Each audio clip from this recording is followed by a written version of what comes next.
Olá pessoal, tudo bem? Meu nome é Matheus Germano e estamos aqui mais uma vez para falar de um tema muito importante. Quem são nossos amigos? Quem são os seus amigos? Quem são os meus amigos? É sobre isso que a gente vai falar. Amigo, o que é amigo no dicionário?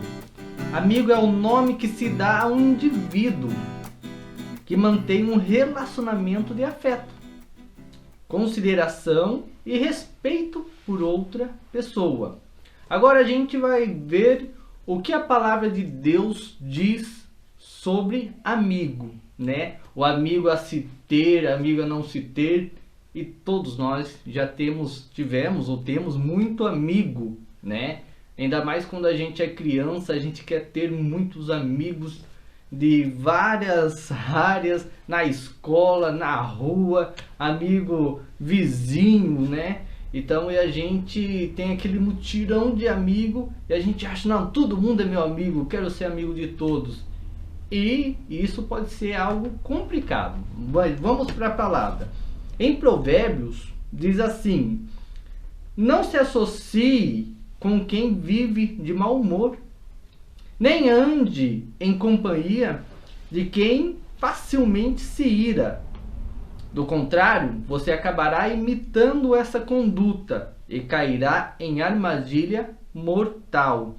O que está querendo dizer em Provérbios? Quando a gente se associa com pessoas que perdem a paciência fácil, a gente corre um sério risco de simplesmente morrer. Por quê? Nossa, Matheus, como isso é forte? Sim. A pessoa está num bar, você está num bar junto. Um exemplo, tá, pessoal? Nada contra bar, mas um exemplo. Ou uma festa, que seja qualquer lugar. E essa pessoa arruma uma briga. Perde a paciência fácil. Normalmente você vai querer defender o seu amigo ou a sua amiga. Aí essa pessoa vai arrumar maior confusão e você vai estar no meio da briga.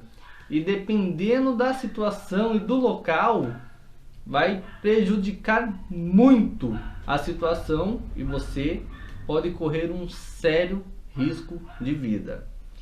Outra coisa também, em Salmos diz assim, ó: como é feliz aquele que não segue o conselho do ímpio, não se imita a conduta dos pecadores, nem se assenta na roda dos pecadores, né? Como é feliz. A felicidade aqui está dizendo em Salmos que está condicionada à nossa conduta, com quem a gente está. Então é muito importante isso. Às vezes a nossa paz, a nossa alegria, a nossa felicidade, o nosso bom humor, né? Depende com quem a gente se associa ao decorrer da nossa vida. Se a gente se associa com pessoas que não querem compromisso com Deus, se a gente se associa com pessoas que normalmente não querem compromisso com as suas esposas ou com seu esposo, que traz sem remorso nenhum, normalmente isso não vai nos trazer paz, porque normalmente a gente vai pela mesma prática. Ah, Matheus, mas eu tenho opinião própria, você pode me dizer. Eu não vou fazer essa prática, eu amo minha esposa, né? Eu amo meu esposo, mas com o decorrer do tempo, isso pode acontecer, porque de tanta gente ouvir, de tanta gente conviver, vai se tornar algo normal em sua mente. E aquela prática que antigamente para você era ruim, se torna algo natural. E você acaba fazendo a mesma coisa. Então tome muito cuidado com isso. Outra coisa que diz em primeiro livro, 1 Coríntios, diz assim: não se deixe enganar, as más companhias corrompem os bons costumes, né? Então as más companhias corrompem os bons costumes. O que são os bons costumes? O bom costume é a sua família, o bom costume é aquilo que o pai, a sua mãe trouxe, né? Ah, filho, você tem que aprender, por exemplo, né, a pagar suas dívidas, a pagar as suas contas, a ser honesto. Filho, você não pode falar palavrão. Quantos a gente já ouviu isso, né? Não me fala palavrão na minha casa. Isso são bons costumes. outros bons costumes, vários bons costumes que a gente herda na nossa família e a gente é ensinado. Mas com o decorrer com o tempo, depende com quem você convive, esses bons costumes, esses princípios que você herda da sua família, que você é ensinado numa igreja ou com sua família, acaba se perdendo. Então seus bons costumes já não existem mais. Então não tem limite, né? A gente acaba falando o que quer, da forma que quer, não pensa, pratica o que quer, da forma que quer, não pensa e acaba corrompendo tudo aquilo que você tinha criado dentro de si, tá? Outra coisa, também a gente corre muito risco, né? Em ter muitos amigos. Que nem eu falei no início, quando a gente é criança, a gente tem muitos amigos, né? Fala que tem muitos amigos, a gente quer ser amigo de todos da escola, de todo da sala. Principalmente quando a gente é novo, você fala, nossa, eu sou amigo do cara lá da 8ª série, você é da 3ª série. A gente sempre quer ter amizade com um cara mais maduro, porque o cara já tá lá na 8ª, tá quase saindo da escola, ele é popular, né? Então ele é meu amigo. Ou ser amigo daquelas pessoas, aqueles alunos que são populares, que sempre tinha a questão do lanche a levar à escola, sempre tinha bala para distribuir, né, para os amigos. Então todo mundo quer ser amigo desse tipo de pessoa. E quando a gente, né, se associa a muitos amigos, corre-se um sério risco. Por exemplo, quando a gente é casado, você tem muitos amigos que frequentam a tua casa, muitos, né? Você sempre faz aquele churrasco, sempre tem muita gente envolvida. A gente corre um sério risco do nosso casamento falir. Por quê? O que tem a ver isso com amizade? Com a frequência de pessoas que você não sabe da índole, do caráter, você não sabe qual é a intenção dela em ter amizade contigo, você não sabe se ela tem inveja ou não tem. Então, todas essas pessoas estão dentro da sua casa, e sua casa é sua intimidade, a sua casa é a sua família. E quando essas pessoas começam a se envolver, você cria uma confiança nessas pessoas. E com o passar do tempo, corre o sério risco de acontecer uma traição, né? Tanto da sua parte como da parte da sua esposa. Já ouvi relatos de amigos meus que acabou-se o casamento por conta de amizades. Por confiar em pessoas, o seu casamento foi totalmente destruído. Então é uma outra área que a gente tem que tomar muito cuidado, porque quantidade não é qualidade. Então a gente tem que tomar muito cuidado quem são os nossos amigos. Outro ponto que eu acho muito importante, que diz na palavra de Deus também, né? Muitos de nós arrumamos muitos amigos na conquista, quando estamos bem financeiramente, ou quando temos status, né? Eu tenho uma casa top com piscina, um exemplo. Nossa, você vai arrumar muito amigo. Piscina e churrasqueira do lado, você colocar no Face quem quer vir na minha casa ou no Insta, vai encher de gente, né? Então quando a gente tem um status, tem um poder financeiro bom, a gente arruma facilmente muitos amigos. Em Provérbios, olha o que diz: a riqueza traz muitos amigos, mas até o amigo do pobre o abandona. Então a riqueza traz muitos amigos, mas até o amigo do pobre o abandona. Então não é porque a gente tem muito dinheiro que a gente não vai ser abandonado um dia. Um dia a sua riqueza pode diminuir, um dia pode vir uma crise, por exemplo, Covid. Quantas empresas quebraram? Quantos empresários de sucesso teve que fechar a porta de suas empresas? Quantas pessoas perderam os seus amigos? Então é no momento de crise, da dificuldade, que a gente vê realmente quem são nossos amigos. Então, quando estamos bem, é fácil ter amigo. Quando estamos bem, é fácil ter pessoa em nossa volta. Quando estamos bem, é fácil tapinha na nossa costa. Quando estamos bem, é fácil receber um sorriso ou um elogio. Agora, quando não temos nada a oferecer, aí sim saberemos quem são os nossos verdadeiros amigos. Outro ponto também muito importante é quem são nossos amigos verdadeiros, então, né? A gente tem que ver, mas então, Mateus, quem que são? Quem as pessoas que eu tenho que ter próximo de mim?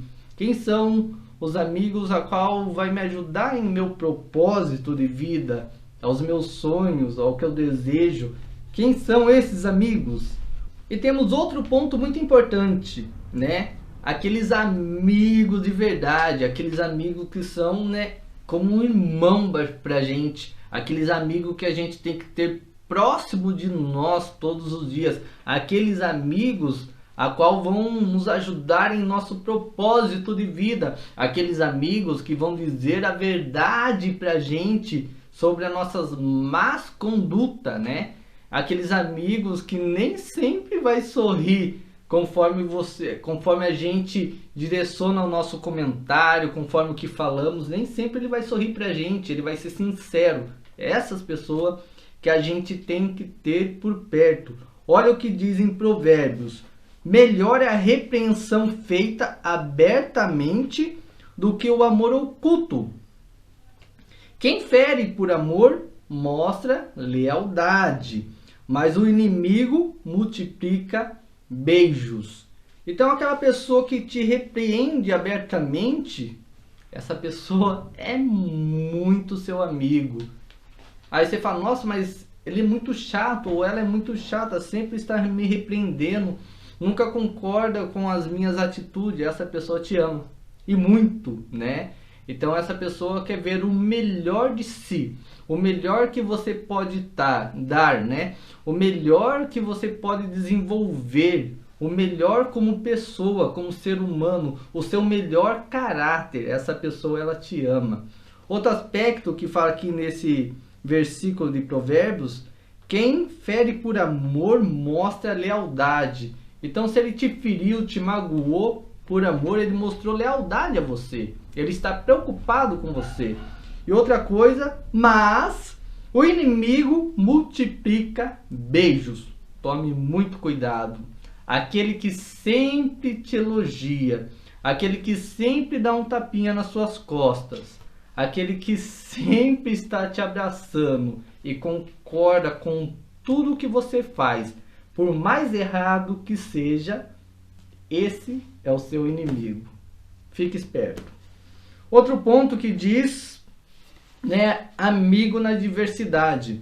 Quem nunca passou por adversidade, por dificuldades financeiras, dificuldades morais, éticas, né? Dificuldades de saúde. Quem nunca passou por isso? Dificuldade no casamento, na família, né? Vários tipos de dificuldade. Quem nunca passou? Em Jó, olha o que fala, que interessante.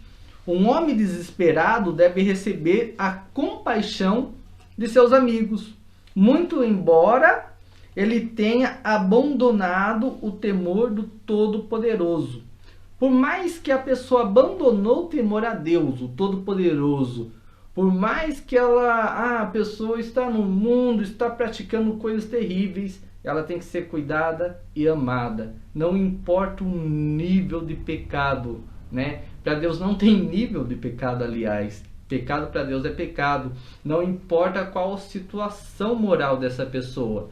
Ela tem que ser amada e cuidada.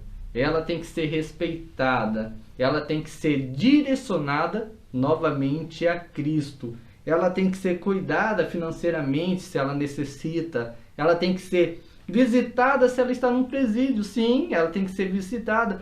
Se ela está num hospital internado. Sim, ela tem que ser visitada.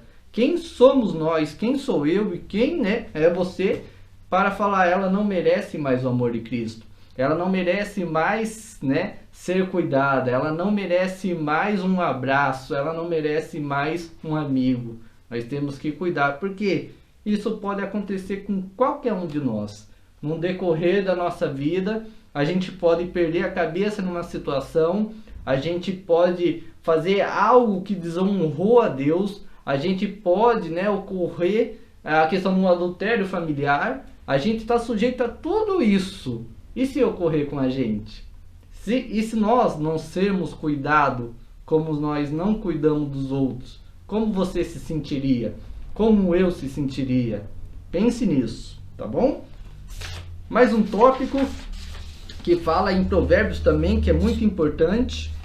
O amigo ama em todos os momentos. É um irmão na adversidade. Então o amigo, ele sempre vai te amar, o verdadeiro amigo, em todos os momentos. Ele vai te amar quando você tiver um bom emprego, ele vai te amar quando você estiver desempregado, ele vai te amar quando você ter uma excelente casa, mas também ele vai te amar quando você não tiver uma excelente casa. Ele vai te amar quando você tiver um carro para levar ele também vai te amar quando você não tiver nada, estiver de a pé, mas vai caminhar juntamente ao teu lado.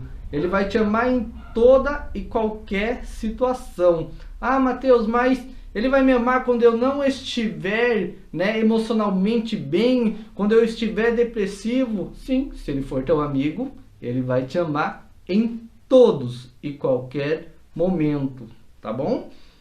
Outro ponto que fala em Eclesiastes, é melhor ter a companhia do que estar sozinho, porque maior é a recompensa do trabalho de duas pessoas. Se um cair, o amigo pode ajudá-lo a levantar-se, mas pobre do homem que cai e não tem com quem o ajude a levantar-se. Então é melhor ser dois do que um, porque quando eu caio, por exemplo, ou quando você cai, quando nos sentimos fracos, estamos sem força, tem alguém para me carregar ou apoiar-me em seu ombro, me ajudar a caminhar, me fortalecer com suas palavras, me ajudar financeiramente, me ajudar moralmente, me ajudar em minhas dificuldades. Isso é um amigo.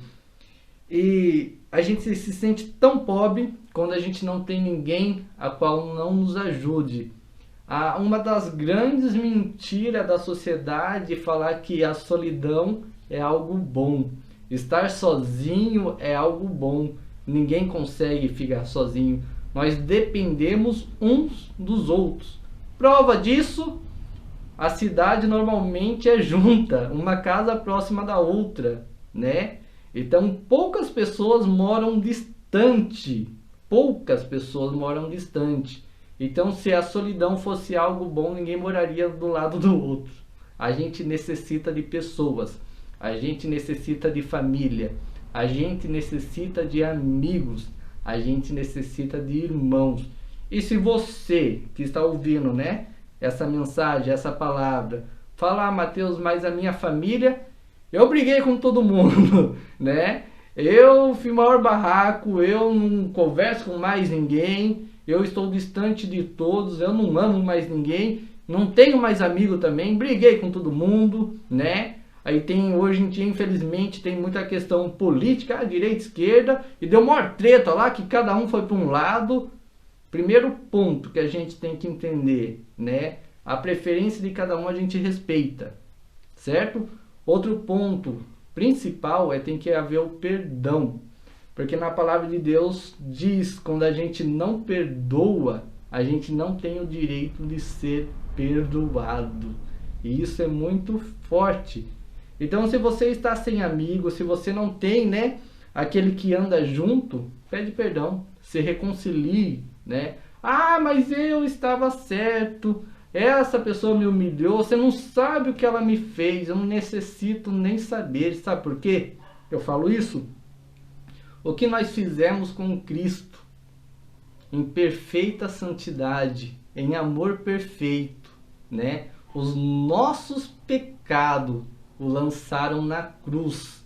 Ele, sem pecado algum, ele foi naquela cruz. Aquela cruz que estava lá era minha, era sua. Aquela cruz era de todos nós, mas Cristo perfeito, Cristo, o amor, o próprio amor, ele sempre é o próprio amor.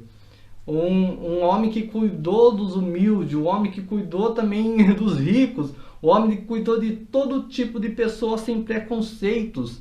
Ele foi o próprio amor em vida, e Ele é o próprio amor eternamente. Ele se colocou naquela cruz em nosso lugar. Então, se Ele, que tinha todo o direito de olhar para mim, olhar para você e falar: você está condenado eternamente, o que Ele fez? Na cruz, cuspido, despido, né? Furado, sangrando, humilhado, Ele olhou para nós e falou: Pai, perdoa eles, pois não sabem o que fazem. Então, quando a gente estiver em conflito, quando a gente estiver em falta de relacionamento, peça a Deus. Eu não consigo fazer isso, Mateus. Peça ao Espírito Santo de Deus. Ele é capaz de te ajudar. Ele é especialista em nos ajudar a perdoar o nosso próximo. Tá bom?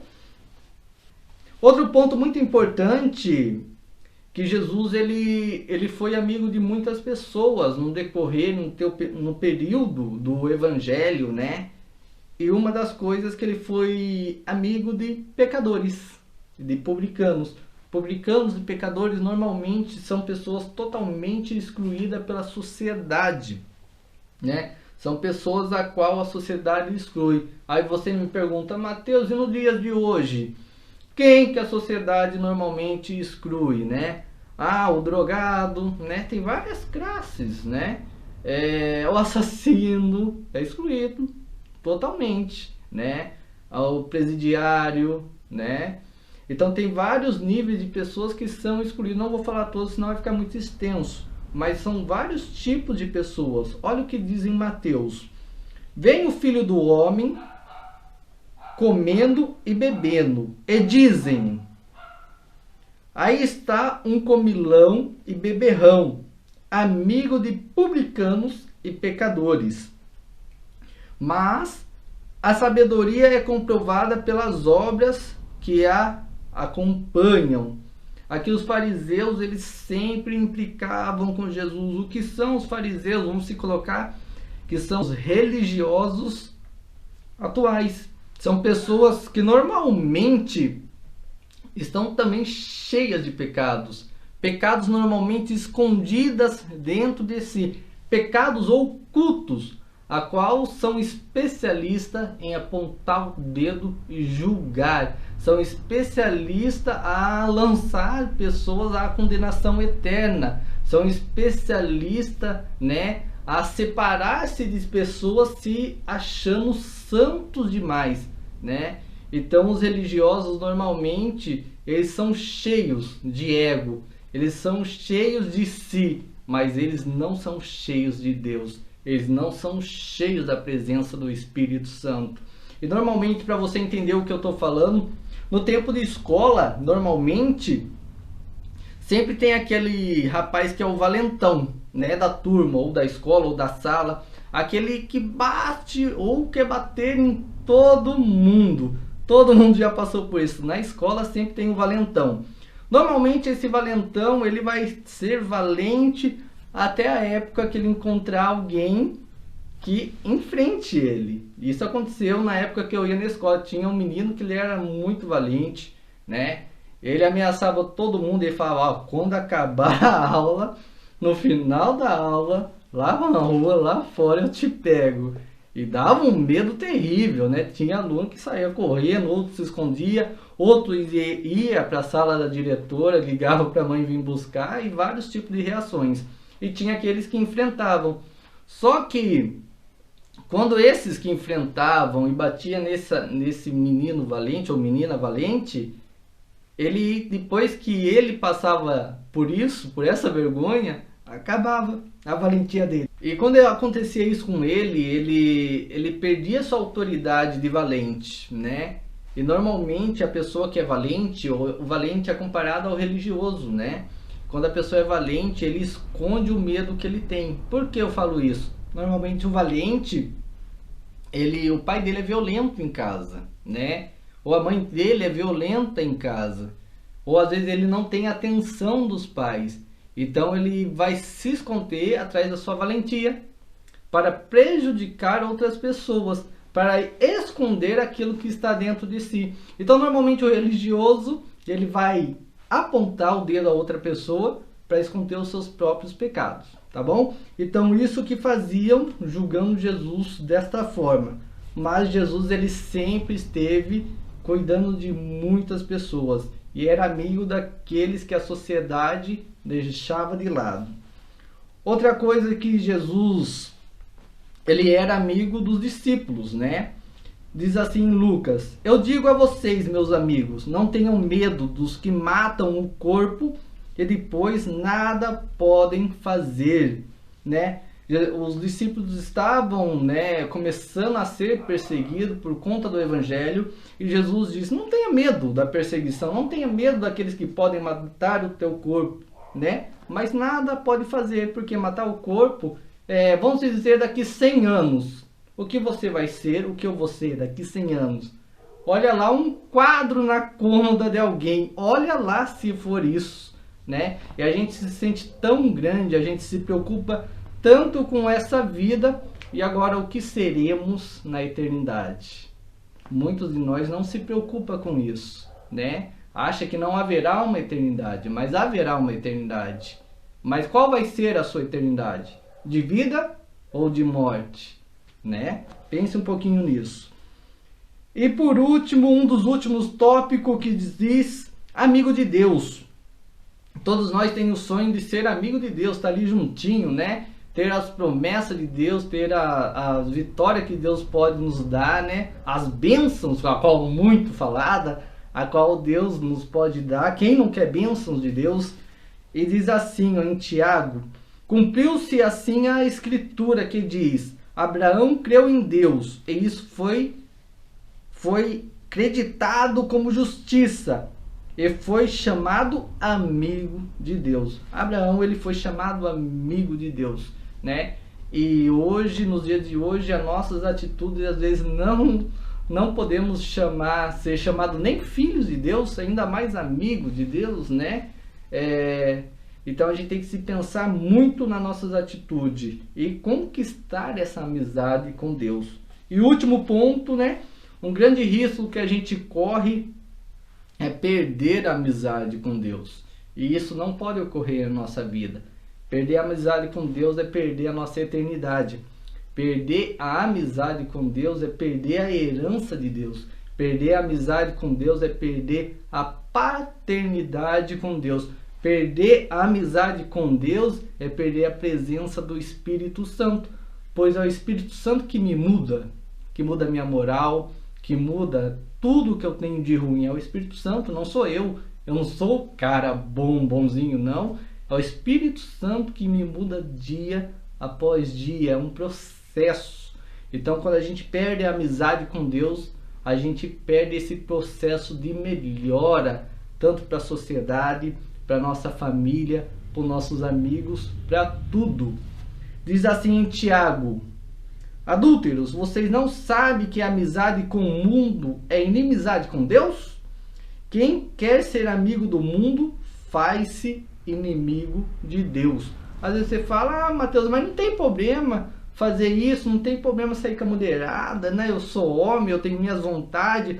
Eu tenho... O que é pecado é passar vontade. Já ouvi isso. O que é pecado é passar vontade. Não está escrito isso, né? São termos que as pessoas usam para não se sentir culpada consigo mesmo. O que é pecado é passar vontade, né? E a gente tem que tomar muito cuidado com esses termos, a qual certos amigos falam pra gente. Então a maior amizade que a gente pode ter é a amizade com Deus. É uma amizade que vai se começar hoje, se você quiser, ou amanhã, né? E é uma amizade que vai durar eternamente. Nenhum amigo vai ter uma amizade eterna com Deus, vai ter com você. Deus, ele quer ser o seu amigo, seu pai, né? Ele quer te ensinar a ser uma nova pessoa perante ele. Ele quer tirar o melhor de você. Amém? Deus abençoe a cada um de vocês. Que vocês possam escolher melhor as suas amizades e que vocês possam se aproximar realmente desse Deus vivo a qual amamos. Muito obrigado, valeu!